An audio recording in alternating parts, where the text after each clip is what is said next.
Hey everybody, here is the solution for the practice formative. So we're going to talk about angles really quickly. Here it gives you three options, so a right angle, obtuse, or acute, and you need to classify, which means to put them into a bucket, like which type of angle is this. So here we have this little angle here. Isn't it cute? It's kind of small, right? So that's why it's called acute. It's a cute angle, it's small, okay? It's less than 90 degrees.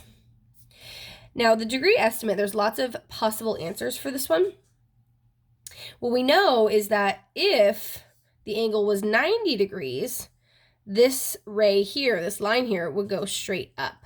If you can kind of visualize that, I'm actually going to go ahead and just kind of draw in, if this was a 90-degree angle, that would look like this. This is actually about halfway between.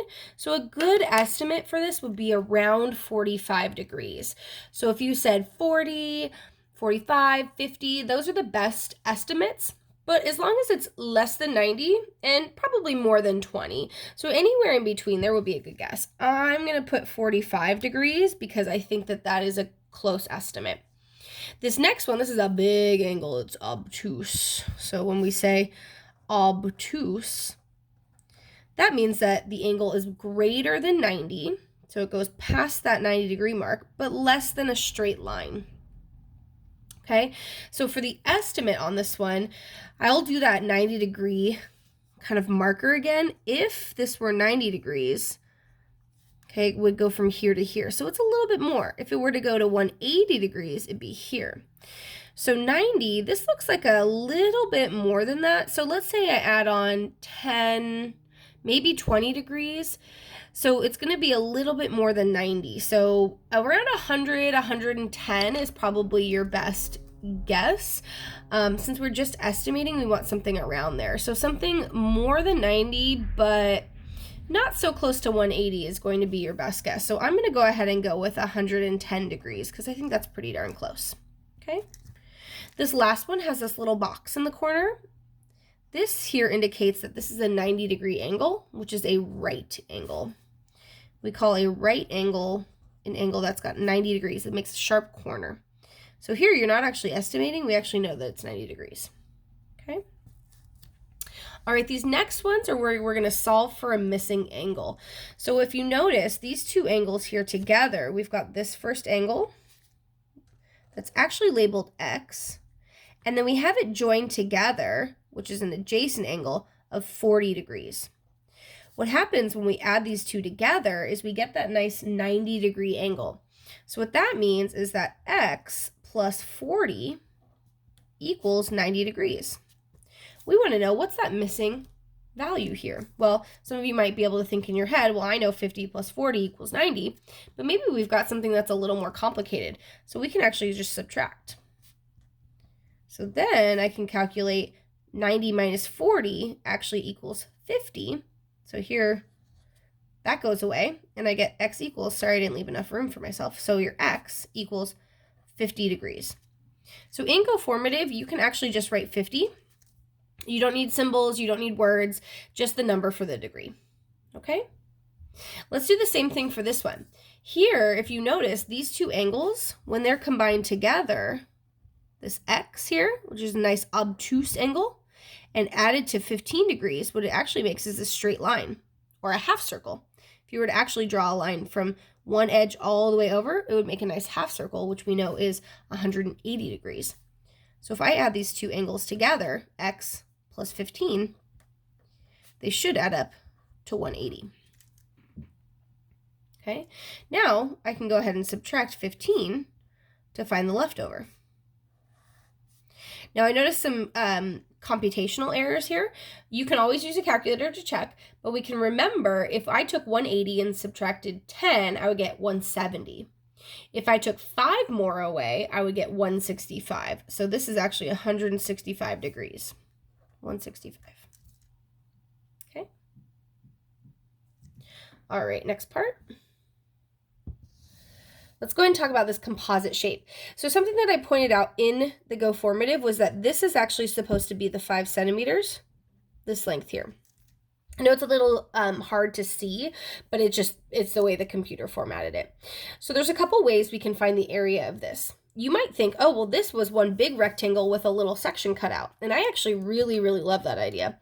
So let's say that I have this big rectangle that was 10 centimeters by 14 centimeters. That would be this whole thing here. So if I found the total, 10 times 14, that would be 140 centimeters squared.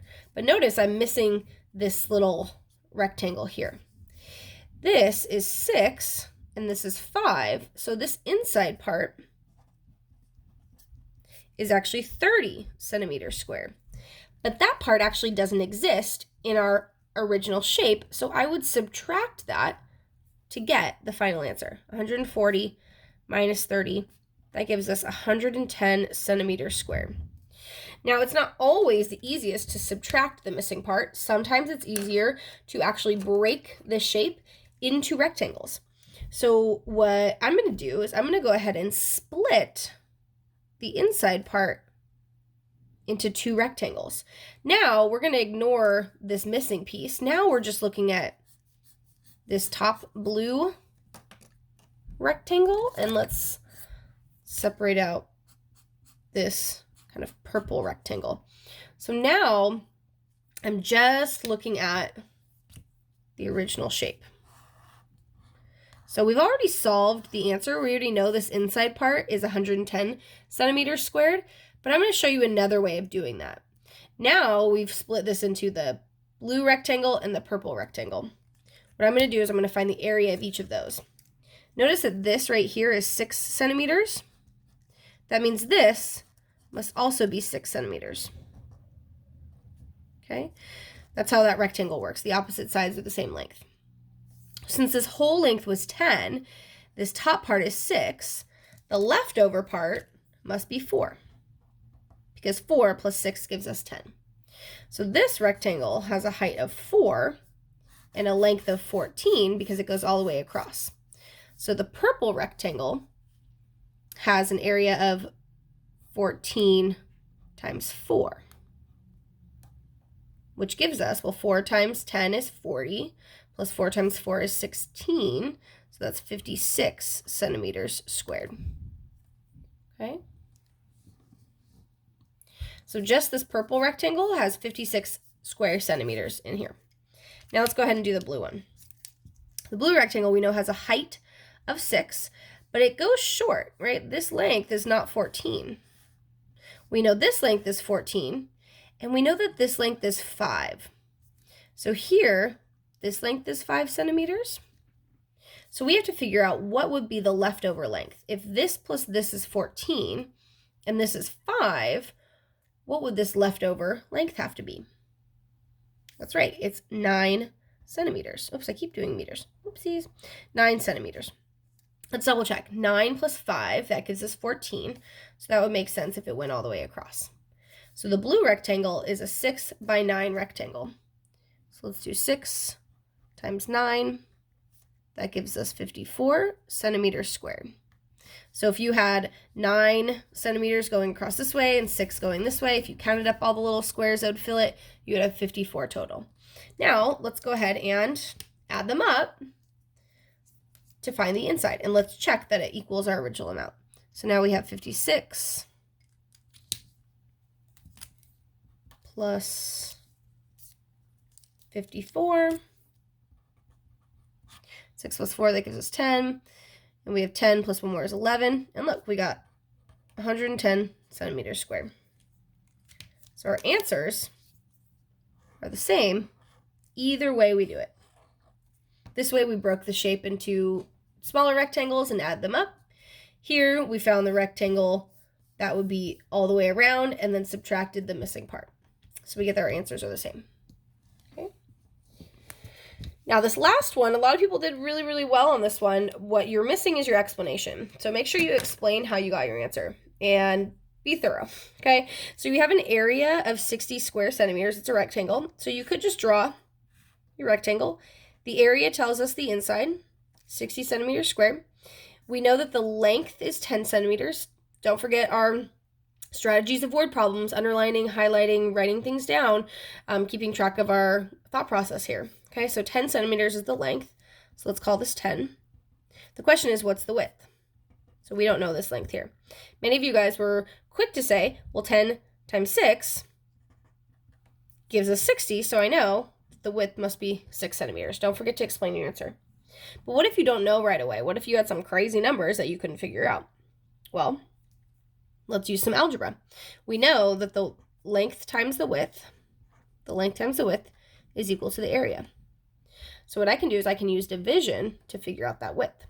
So I know that if I divide both sides by 10, I get an equivalent expression. So 60 divided by 10, now I can do that math without guessing and checking, and I can figure out that the width is 6.